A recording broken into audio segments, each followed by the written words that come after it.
Hello, my dear students.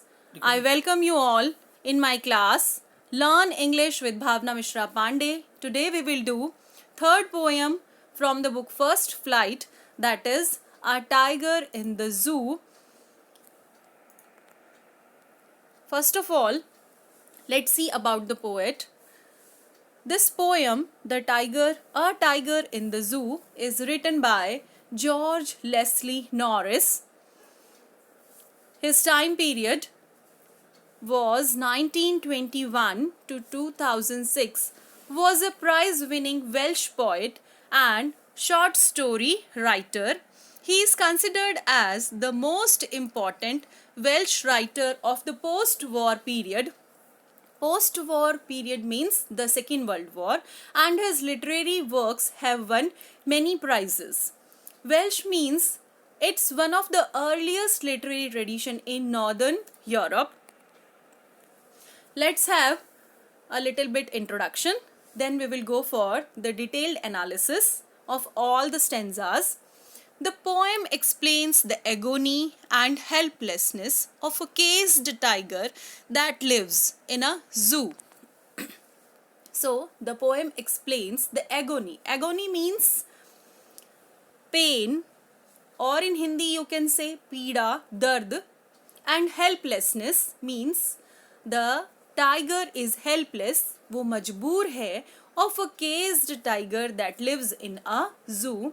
The poet explains what his life could be if he had been a free animal. So the poet here compare and contrast a tiger when it is in its natural habitat and when it is imprisoned in a zoo. So यहाँ पे poet explain करता है एक life किसकी, tiger की, एक imprisoned tiger है and एक नेचुरल हैबिटेट में है, वो नेचुरल सराउंडिंग में है, और एक टाइगर जो है वो केज्ड है. The poet has tried to explain about the condition of animals that are caged by human beings for their own fun. तो उस टाइगर की कंडीशन बताना चाहता है पोएट यहाँ पे, जो कि केज्ड है. ह्यूमन बींग्स उनको अपने फन के लिए क्या करते हैं, केज कर देते हैं. So here the first stanza, he stalks in hid vivid stripes the few steps of his cage on pads of velvet quiet in his quiet rage. So first of all, look at the word he. First of all, this is the personification. The poet here personifies the tiger. Personifies means adding human qualities. So he stalks in his vivid stripes. Stalks means follows. In his vivid stripes means here the tiger who is walking. Vivid stripes means on his body he had stripes of black and yellow colored stripes. He had a few steps of his cage because the tiger in his cage, tiger अपने cage में है. Very few area he has, थोड़ा सा जो area है, he is covering that much only, and on pads of velvet quiet means उसके पाँव के जो पंजे हैं वो कैसे हैं, बहुत ज़्यादा soft. So the paws of the tiger are like velvet, they are soft like velvet.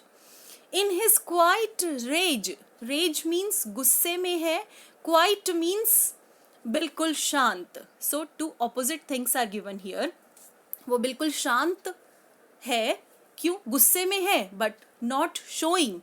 Why? Because he is behind the bars. So the poet says that the tiger is confined in the zoo, moves around in the cage under his bright colored skin. He further says that the tiger can take only a few steps because the cage is a small place and it is not easy to move in it. One cannot hear his footsteps because he has very soft feet like velvet, because of which there is no sound of the tiger's footsteps. The tiger tries to control his anger by quietly walking in the limited area of his cage. He is angry because he is not free. So guys, let's see the rhyming scheme of the poem. The rhyming scheme, you can see this: A,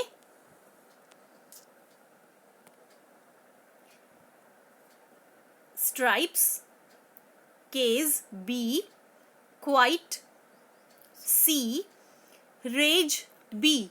A, B, C, B. Okay. So, after the rhyming scheme, these two words are rhyming, cage and rage. Personification, I told you that the poet is using the word he for tiger. Again, in the third line, you see velvet, pads of velvet. So, here metaphor is used. Tiger's paws are compared with velvet, pads of velvet. Then enjambment. Enjambment is a poetic device, you can say literary device. Actually, sentences are in continuation. You can see no any full stop placed here. He stalks in his vivid stripes. Then next line, the few steps of his case. So no any full stop is given. So in these two lines, no any full stop, no any comma in the first two lines. So enjambment. Next device is imagery. Imagery means the poet wants to create an image in our mind. What image? About the tiger, that he stalks in his wide stripes. He is taking few steps he is taking. Vivid stripes means black and yellow colored stripes he has. So he is creating image in our mind. Consonance, use of S sound, you can say. Next device is consonance. Stalks, S sound. His, S sound. Stripes, S sound. Then again next assonance, use of I sound. In, E. His, E. Vivid, E. Okay, these are the continuation vowel sound of I, that is called assonance.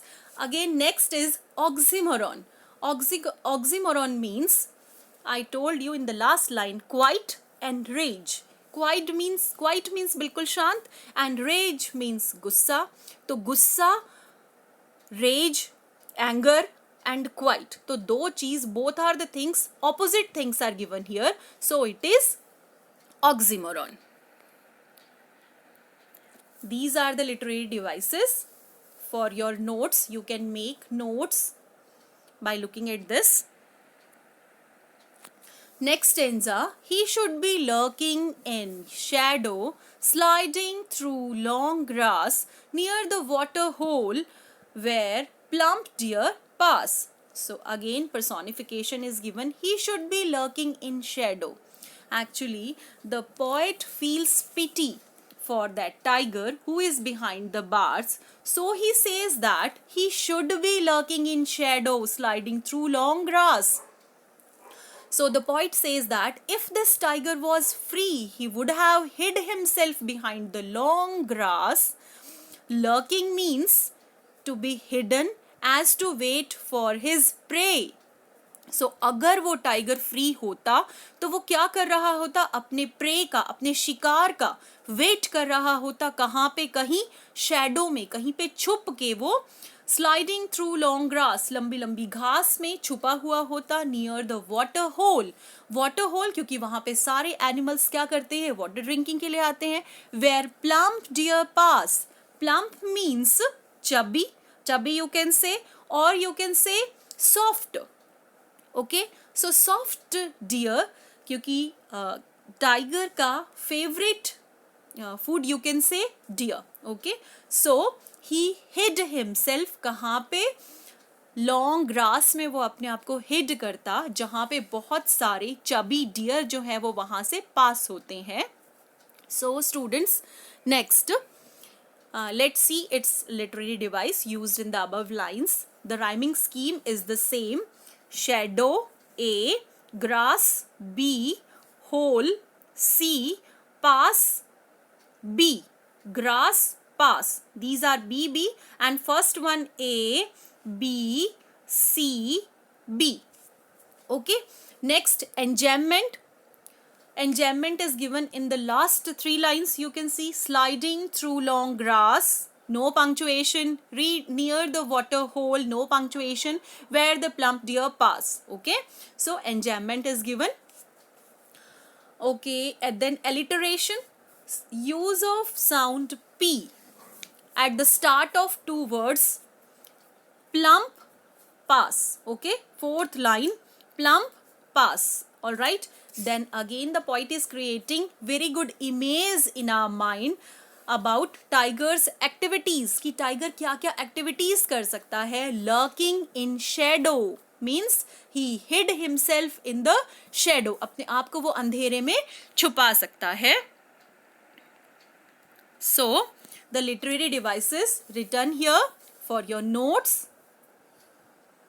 Then let's see next paragraph, next stanza. He should be snarling around houses at the jungle's edge, baring his white fangs, his claws, terrorizing the village. So again personification, he should be snarling around houses. Snarling means warning sound made by animals, or you can say here snarling sound, warning sound of the tiger. So अगर वो अपने natural habitat में होता तो what he should be doing? He should be snarling, he should be making roaring sound for terrorizing the village. So what did the poet wants to say here? Poet says that he should be snarling around houses at the jungle's edge. जंगल के edge पे, जंगल की जो boundary थी वहाँ पे जो भी outskirt पे जो भी हाउसेज हैं तो जो टाइगर है वो क्या कर रहा होता? He should be snarling. वो अपने वार्निंग साउंड से, अपने रोरिंग साउंड से विलेजर्स को डरा रहा होता. Baring his white fangs. So baring means uncovered. White fangs means his sharp teeth. तो अपने शार्प टीथ से and using his claws what he must be doing? Terrorizing the village. तो वो village people को terrorize कर रहा होता. But in the so let's discuss about the literary devices used in the above lines. In the these lines, rhyming scheme is the same. Houses, edge, class, village. A, B, C, B. Okay. Edge and village. Edge, village. Both are the B, B, A, B, C, B. Enjambment, you can see first two lines. Around houses, no punctuation, at the jungle's edge. Okay. So next, onomatopoeia, using words which denote sound. Means onomatopoeia means होता है poet जब हमें कोई sound produce, जैसे हीजिंग sound, okay, buzzing sound, okay. So onomatopoeia means here snarling. Snarling means warning sound made by the tiger. Next is assonance. This is the use of vowel sound. Should, around, houses, okay. So sound, vowel sound O is in continuation. Then I sound barring, his, white, his. Alright. So next, consonants. Use of consonant sound S. His, fangs, his, claws. Okay. Repetition of S sound. Here some notes are given for your practice. Literary device in above lines, you can note down. So next stanza is, but he is locked in a concrete cell, his strength behind bars, stalking the length of his case, ignoring visitors. So here the poet, in the last two stanzas, he was imagining that अगर वो अपने natural habitat में होता तो वो क्या कर रहा होता. But now he comes to the reality. What reality? But he is locked in a concrete cell. Concrete means एक बिल्डिंग जो कि किससे बनी है? ब्रिक्स, सीमेंट, सैंड, इन सब चीजों से बनी हुई एक कॉन्क्रीट बिल्डिंग है. And he is who? The tiger is locked inside that cell. His strength behind the bars. He has strength, but that is locked behind the bars. The tiger can't do anything. Stalking the length of his cage. So, the length of his cage means jitna area, whatever the area is provided to him, he is stalking in that area, means he is moving quietly in that area of that cage, ignoring visitors. He can't do anything because he is behind the bar, so he controlled his anger, and he is ignoring the visitors because he can't do anything, he can't attack them. Okay. So let's see the literary devices used in these lines. First of all, the rhyming scheme is the same. A, B, C, B. Bars and visitors both are the rhyming words used in this 4-line stanza. Personification, as I told you, his is the personifying word. Then assonance, use of vowel sound. Vowel sound E is continuously repeated here. He, locked, concrete, cell. Repetition of E sound. Then next consonants, use of consonant sound S, his. Then again strength. Then bars. Alliteration, use of sound B, the start of 2 words behind bars. These are the sound of B, repeating sound. Okay. So here, literary device in above lines given for your notes. Then next stanza, he hears the last voice at night, the patrolling cars, and stares with his brilliant eyes at the brilliant stars.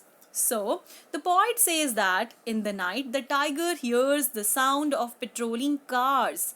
Patrolling cars means the vehicles of police which are used to guard at night. जो police है वो वहाँ पे patrolling कर रही है, means guard कर रही है सबको and taking rounds. Okay. So in the night, the tiger hears the sound of these cars. He then stares at the shining stars with his shining eyes because he is confined behind the bars. So he wants to put away that thought. That what thought? That he is behind the bars. So to divert his mind from that thought, what does the tiger do? Here the poet stares, here the tiger stares at the sky, the brilliant stars. So let's see the literary devices used in the above lines. Rhyming scheme, the same. A, B, C, B, the rhyming words cars and stars. Then enjambment, line 3 continues with line 4, and stares with his brilliant eyes at the brilliant stars. No punctuation is given. Then alliteration, used of sound H in the starting of 2 words he hears. Then assonance, use of I sound with his brilliant. Continuously I sound is repeating. So this is assonance. Okay. These are the literary devices given for your notes. You can note down for your practice. Thank you so much, students. Stay connected with us. Keep watching. In the next video, we will discuss about the question answers. If you have any query, you can comment me in the comment section. Thank you so much